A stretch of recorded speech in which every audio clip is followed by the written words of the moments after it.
It's time for Herd Mentality, the weekly episode where you take control of the discussion today on Locked On Bills. You are Locked On Bills, your daily Buffalo Bills podcast. Part of the Locked On Podcast Network, your team every day.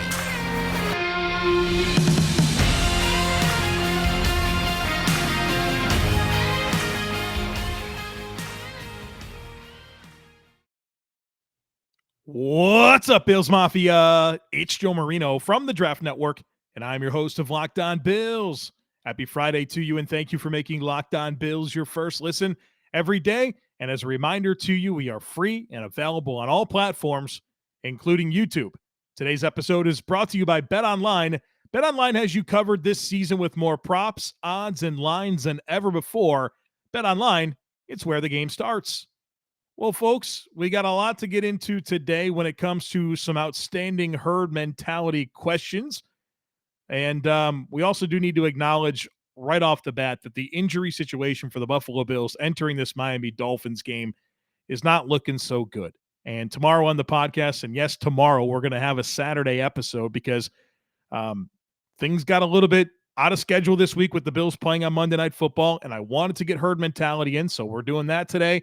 And tomorrow will be our typical Friday podcast where I'll give you my leftover thoughts, my predictions, my NFL draft prospects to watch.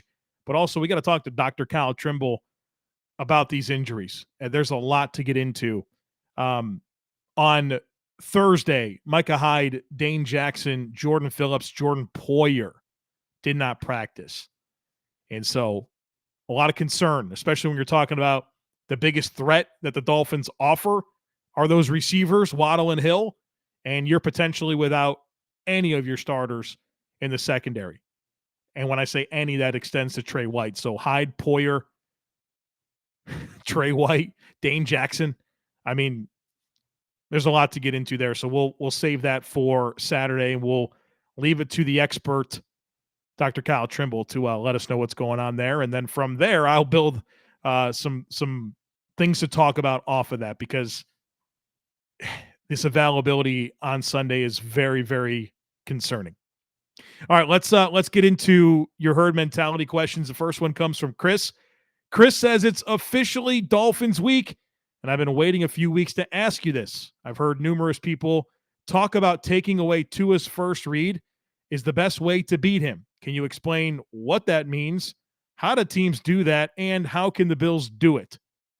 Great question. So we're going to talk about what it means to take away his first read and how to do it, how the Bills can do that. So first of all, you want to focus pre-snap. Tua, when he gets up to the line of scrimmage or wherever he's going to take the snap, he is surveying the defense and he's looking at matchups and he's assessing where he's going to have access to fit the football based on the leverage of the defense and what pre-snap reads he can figure out.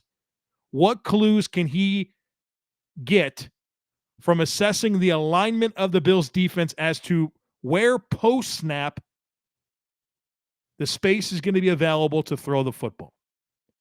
So first things first, you have to change the menu on him. Give him one look pre-snap, spin late, change your coverage post-snap. So show one thing and do another at the snap. Spin your safeties late. Drop guys into zones where he's not expecting those players to be. So you got to change the picture, change the menu for him based on what you're telling him pre-snap to what's going to happen post-snap. That'll force him to hold the football for one extra second, give your rush a little bit more time, have him thinking, and go from there. Next of all is to muddy up the front, right? I talked about this. Threaten the offensive line, threaten the pocket with 5, 6, even 7 rushers on some snaps, and keep that offensive line wondering which 4 are coming.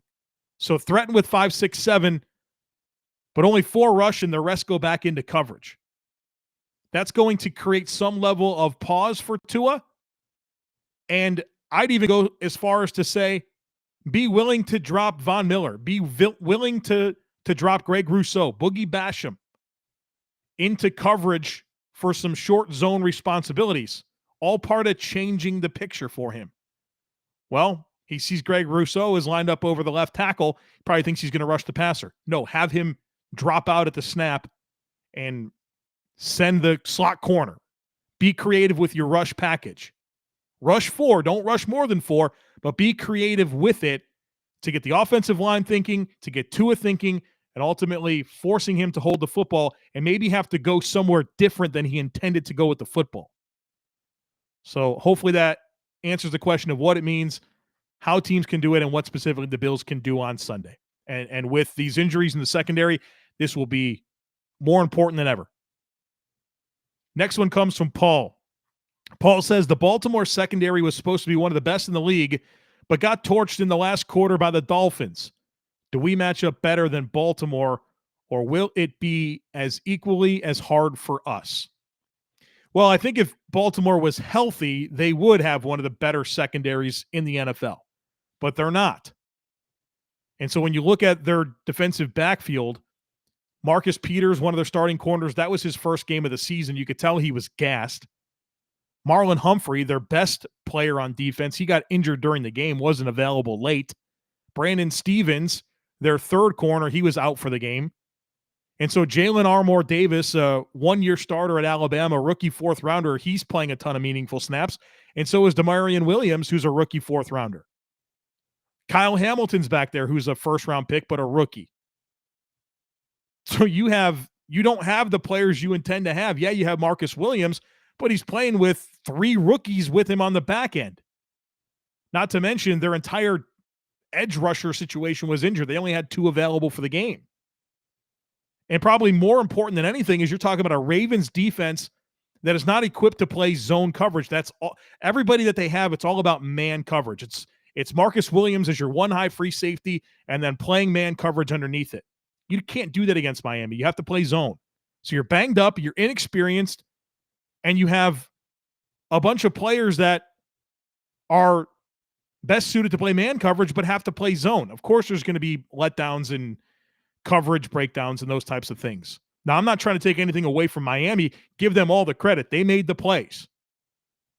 Tua made the throws. But there's certainly something to be said for the context of Baltimore's defense in that game that made some of those opportunities possible.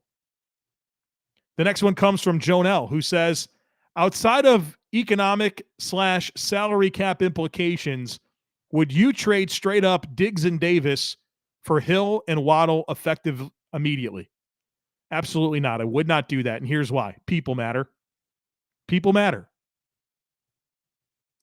Josh Allen loves Stephon Diggs. Josh Allen loves Gabriel Davis.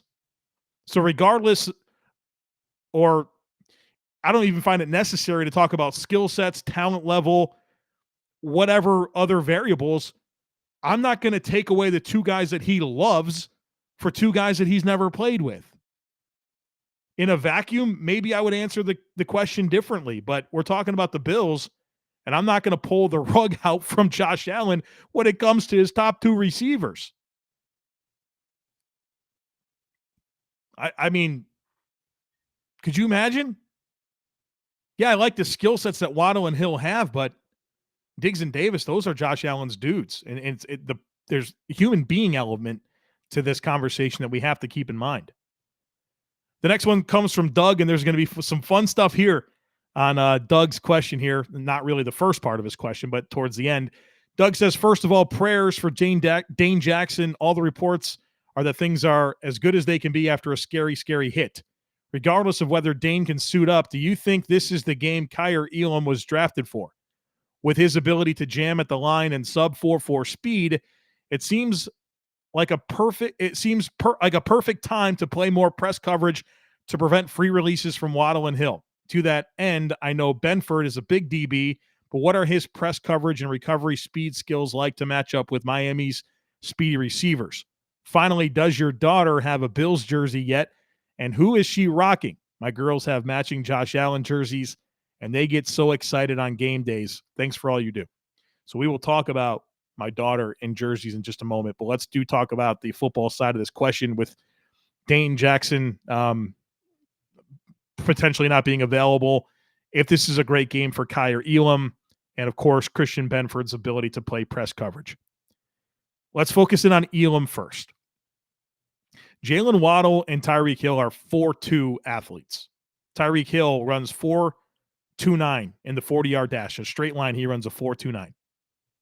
Kyer Elam runs a 4.39. So Tyreek Hill is faster. But what you're also not accounting for in stacking up their 40-yard dash times is that Tyreek Hill is running in a straight line and Kyer Elam has to flip his hips in transition. And I think that's where any player loses speed, but also Kyer Elam is not that dynamic when it comes to change of direction ability. He's a straight line athlete. And so while Kyer Elam is straight line fast, Tyreek Hill is straight line faster, and Kyer Elam also has to flip his hips, turn, and run. So you like the speed that Kyer has, but we're talking about world-class speed in Tyreek Hill and Jalen Waddle. To your question about getting jams at the line of scrimmage, you're living dangerously with that. Because if you're trying to create jams and get hands-on and reroute players at the line of scrimmage, if you don't get that done, you are toast. You are toast. If you're trying to get hard jams with your hands against Tyreek Hill and Jalen Waddle, and you don't get that done, they are going to fly right by you. So I'd be more interested in some soft press, maybe crowding them a little bit during their release, but you have to be in a good position to be able to turn and run. And so I think you have to play zone. I think you have to bracket as much as possible, high-low those players, maybe man it up elsewhere. And obviously, right now, I mean, the Bills' two safeties, Hyde and Poyer, they didn't practice on Thursday. Now, I don't question their ability to play in a game and not practice, but if they can't play because they're injured, that's a whole nother story. And I would feel a whole lot better if I knew Poyer and Hyde were ready to go on Sunday, because they're the guys that can bracket. They're the guys that can disguise and rotate and change the menu on Tua. They're critical to this game.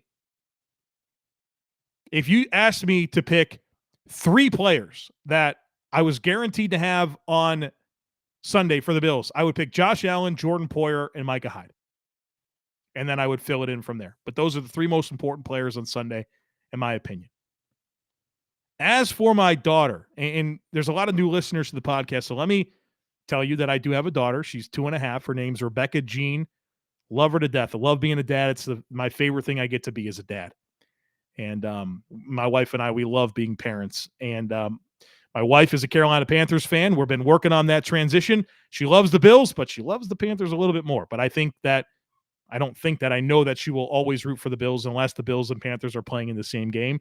And she does love the Bills. She does. But we have a daughter, Rebecca Jean, and she does not have a jersey.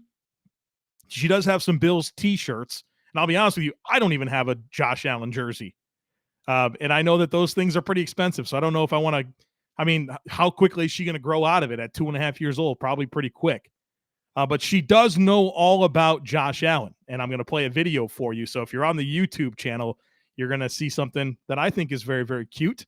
That gives you a little bit of a glimpse into her knowledge of Josh Allen. And just know that, like, there are times where she'll walk into my office and say, I want to watch Josh Allen. And she knows when he's on the TV. She's well aware of who number 17 is for the Buffalo Bills. So I spliced together a couple of clips that I recorded from my cell phone.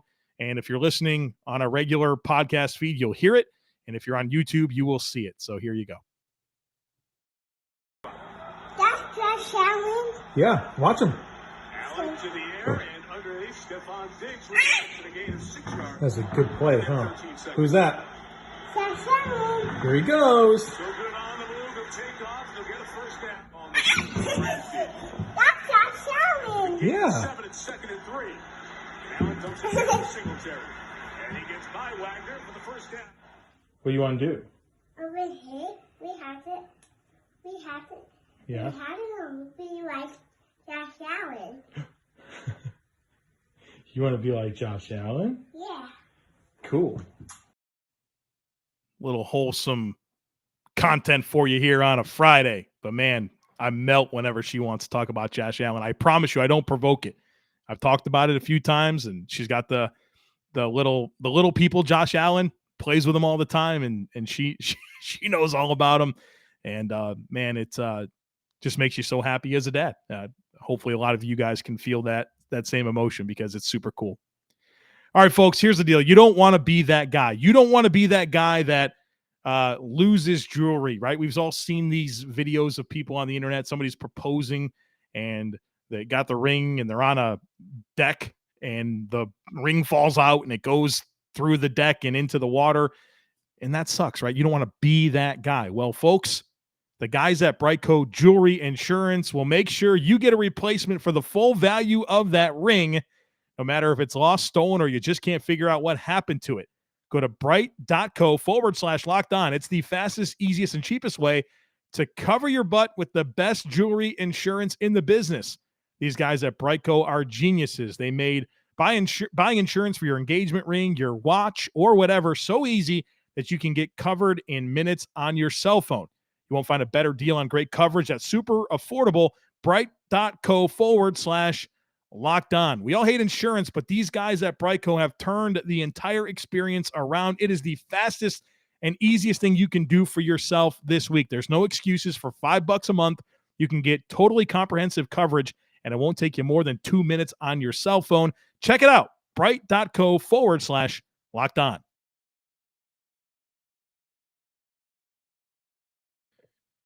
The next one comes from Nick, and admittedly, this isn't exactly what Nick asked me, but I want to kind of take this angle on it, if you will. And what Nick shared was a graphic from Bills Mafia Babes, and the graphic is about a quote from Brittany Williams, who is Josh Allen's girlfriend, and Josh Allen's girlfriend, Brittany, was on Matthew Stafford's wife's podcast. So Kelly Stafford, she has a podcast, I think it's called The Morning After. And I listened to the Brittany Williams episode, but I don't typically listen to that podcast.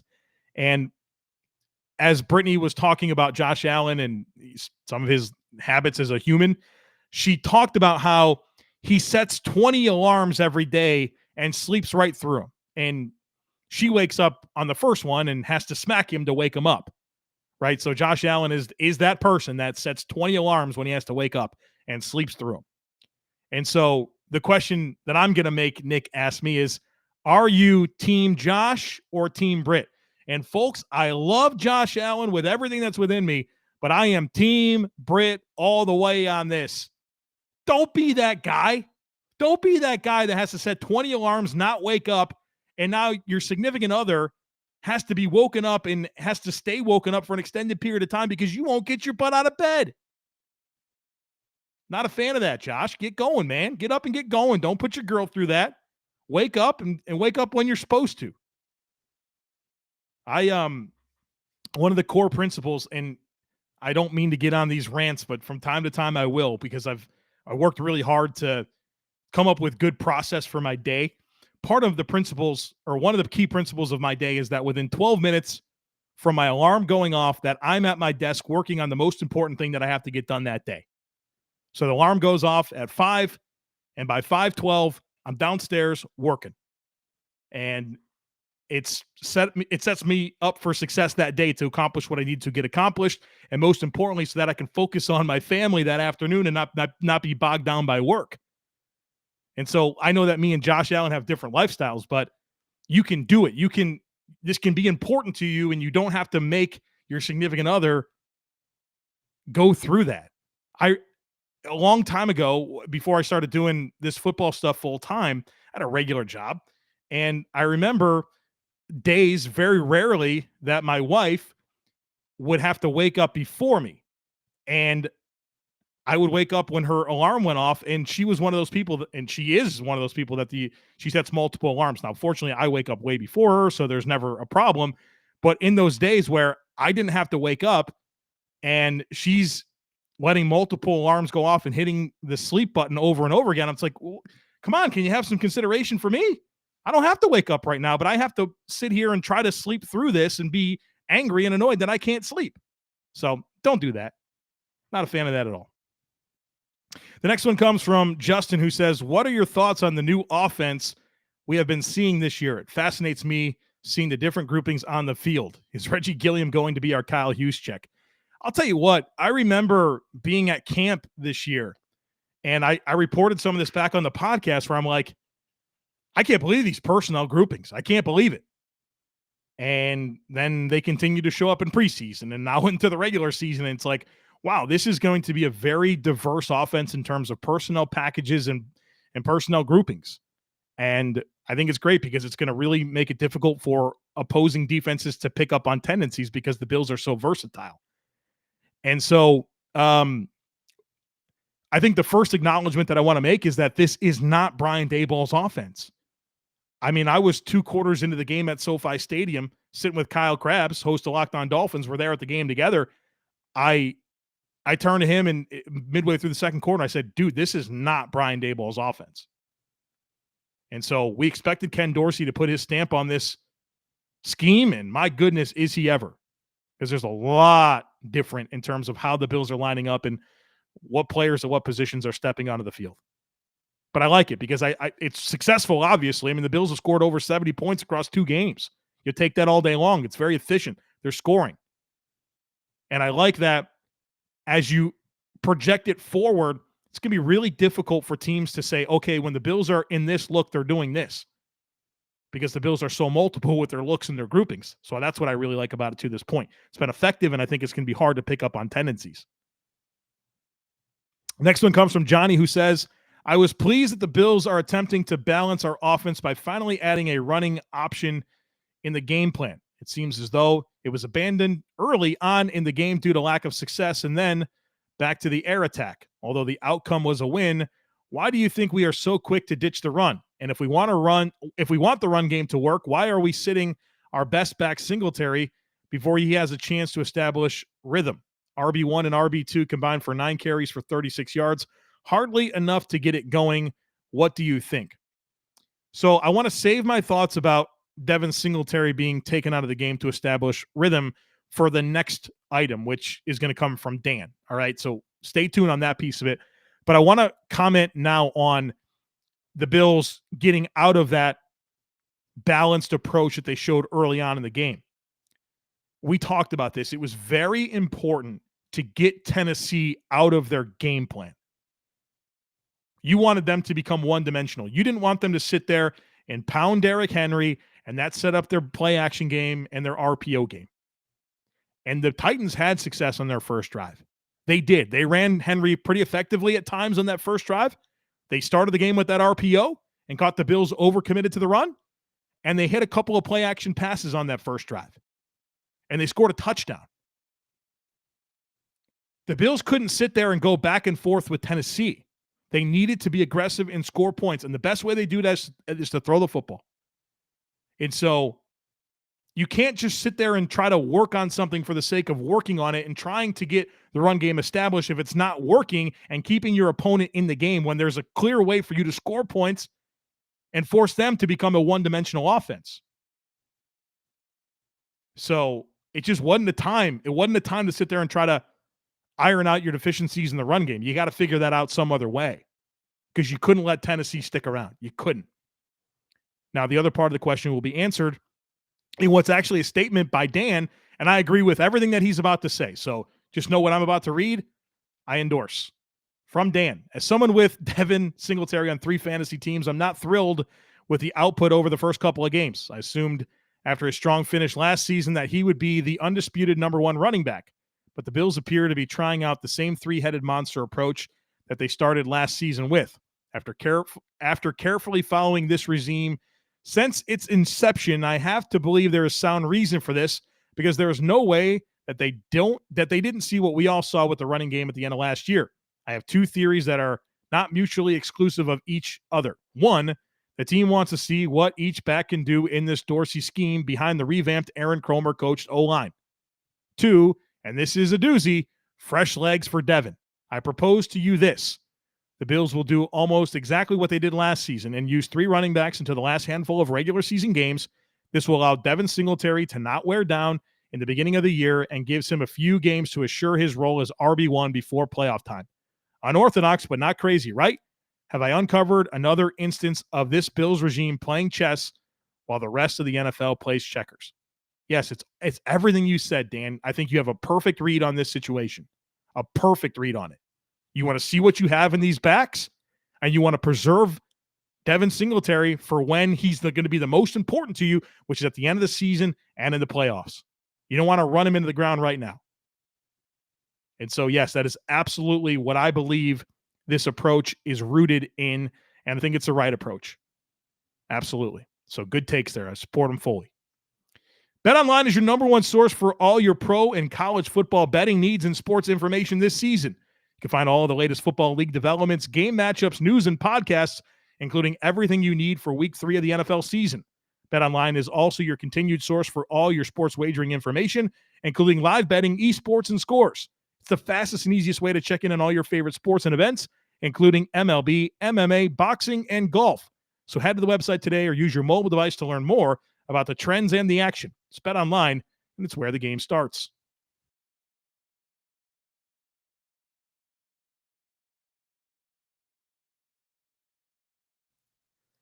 All right, the next one comes from Joe, and it's not me. It's a different Joe. Joe says, is there a possibility we lose Ken Dorsey after year 1?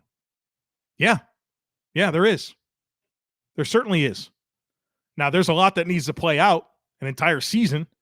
You want to see how the offense evolves and how teams respond as more tape gets out there. But yeah, there's absolutely this possibility. He's on this type of a trajectory, and he's been around a lot of success, whether that's as a player with Miami, as a coach in Carolina, as a coach in Buffalo. You're seeing what Brian Daboll's getting done already with the Giants. Yeah, he's going to be really attractive, and it's absolutely a possibility.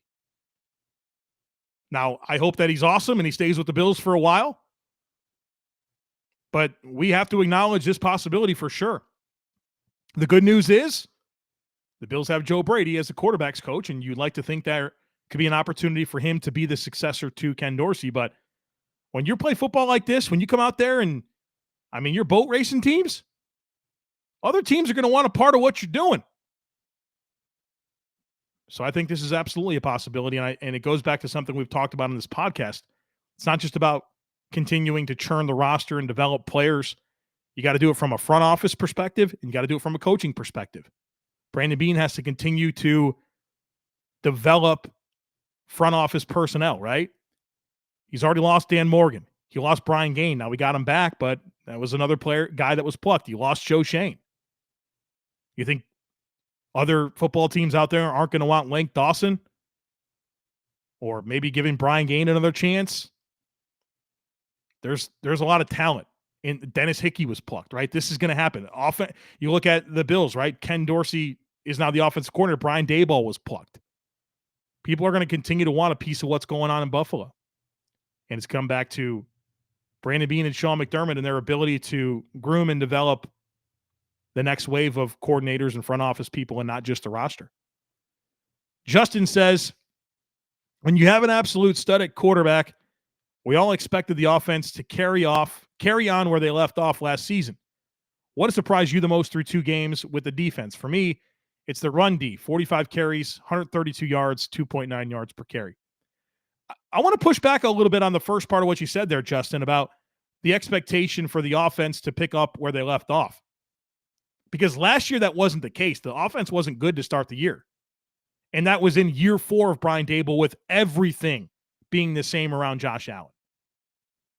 And the offense was kind of fluttering to start the year. So with a new play caller and a new offense and several new players around Josh, several new coaches around Josh, I didn't come into this season with the expectation that the Bills were going to be this good on offense to start. Now, that's a pleasant surprise to me. I didn't think they'd be bad, but this good? I wasn't expecting that. The other side of that is defensively what has surprised me the most. I think run defense is a good item to bring up. I was hopeful that with a lot of new players on that front, that it would be better. To me, what surprises me most on defense is how Kyer Elam and Christian Benford have been able to play significant snaps to start this season, and never once have I been like, oh my God, that's a liability to this defense. The Bills can't win with that guy out there. They're going to be exploited. That hasn't happened. And so for those guys coming in and holding their own at this point under these circumstances, that's what surprised me the most. Never once, not for one play have I been like, oh my God, that rookie's killing the Bills. That's what surprised me. Alex says, with the emergence of Miami as a possible contender in the AFC, I'm curious how the team might fare at the end of the season in colder weather. I know it's early, but it's always possible the Bills could see this team in the playoffs. From Tua's college days at Bama to Miami's year-round climate, the Dolphins seem like a team that have a chance to fade when the weather turns. Are there statistics from Tua's career so far that support this, or is that an unjustified assumption at this point? Thanks, and go Bills. No, Alex, you're absolutely right. I don't have the data for you right now, but I know that the game last year in Tennessee that they had to have to keep their playoff hopes alive, it's kind of wet, cold conditions, and he struggled. We've seen Tua play in Buffalo. He struggled. This is not a team that is going to translate well to colder weather, and not just because they play in South Florida, but the style of offense that we are anticipating with a lot of vertical passing, that's going to be tougher to do in cold weather. And that's why part of what we talked about this week was the expectations for this run game and how that's got to come together and be a bigger part of what this team does offensively.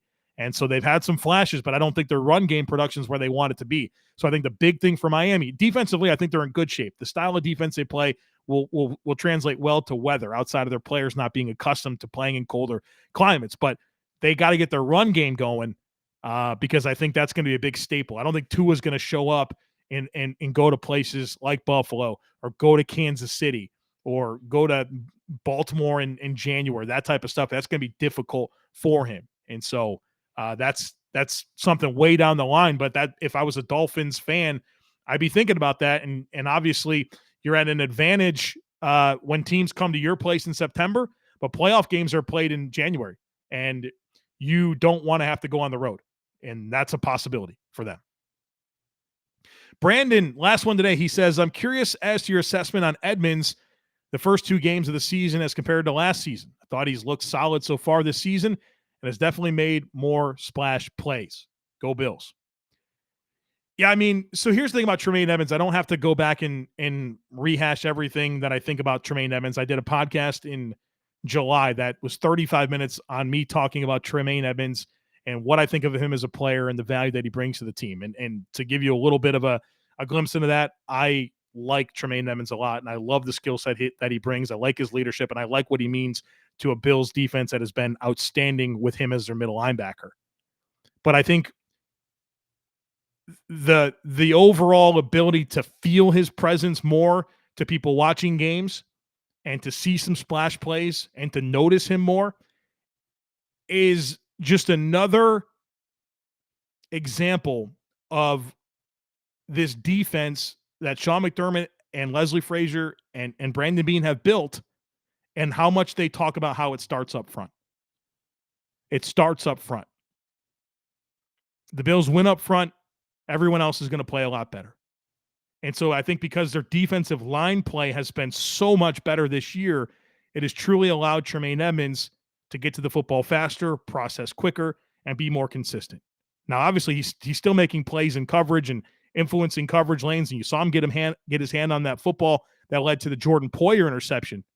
All of that stuff's still there, but his downhill ability has been better because the Bills' defensive line has been better. It starts up front, and that's a good example of what Sean McDermott and Leslie Frazier and Brandon Beane are talking about when they say it starts up front, because now Tremaine Edmunds is playing better, and collectively I think people are a lot more satisfied with what they've seen through two games from Tremaine Edmunds compared to what's been on tape in the past. All right, folks, that's it for today, but not this week. As a reminder, I'm back tomorrow. We're going to do leftover thoughts, banged up Bills, prospects to watch, my game predictions. So a lot to get into tomorrow on the podcast. Come on back. Make sure you don't miss it. Make sure you're subscribed. We'd love it if you took a second to rate, review, and share the podcast. Have a great rest of your day, and I look forward to catching up with you again tomorrow.